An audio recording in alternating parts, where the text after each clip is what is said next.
ছাত্রলীগের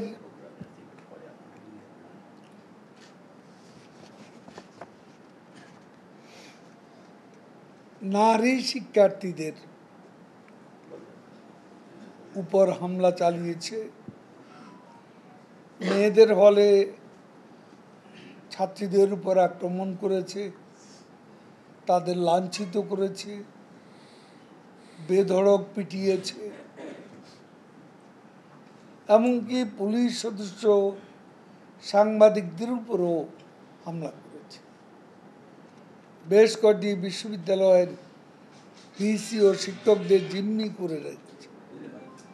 কয়েকজন শিক্ষককে হেনস্থা করেছে, আবার সেই হলগুলোতে ভাঙচুর, অগ্নিসংযোগ করেছে। ছাত্রলীগের কর্মীদের বিনা কারণে নির্যাতন করে, নারী শিক্ষার্থীদের বর্বরোচিতভাবে নির্যাতন করে, যা কোনো সাধারণ শিক্ষার্থীদের কর্মকাণ্ড বলে বিবেচিত হতে পারে। বাস্তবতা হলো বিএনপি দুর্নীতিবাজ, দণ্ডিত পলাতক নেতা তারেক রহমান বিদেশে বসে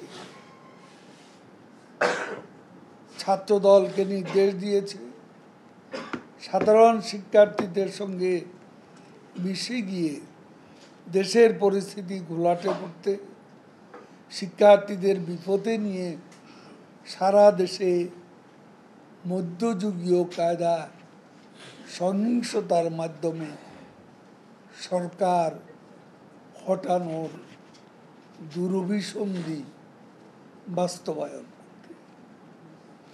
বগুড়া, কক্সবাজার ও গাইবান্ধা জেলা আওয়ামী লীগের কার্যালয়ে হামলা করা হয়েছে, ভাঙচুর করা হয়েছে। গাইবান্ধা জেলা আওয়ামী লীগের সভাপতি, জেলা পরিষদ চেয়ারম্যান, প্রবীণ রাজনীতিক আবু বকর সিদ্দিক সহ সেখানে উপস্থিত নেতৃবৃন্দের উপর তারা মারাত্মকভাবে হামলা করেছে। গতকাল রাতেও মেয়র হানিফ ফ্লাইওভারের টোল প্লাজা এবং যাত্রাবাড়িতে পুলিশ বক্স আগুন দিয়ে তারা পুড়িয়ে দিয়েছে। যাত্রাবাড়িতে কোনো বড় শিক্ষা প্রতিষ্ঠান নেই এবং কোনো সাধারণ শিক্ষার্থী এত রাতে সেখানে সহিংসতা করতে যাওয়ার কথা না। এছাড়াও ওই এলাকা 20টির বেশি জায়গা অগ্নিসংযোগ করা হয়েছে। আমরা নিশ্চিতভাবে বিশ্বাস করি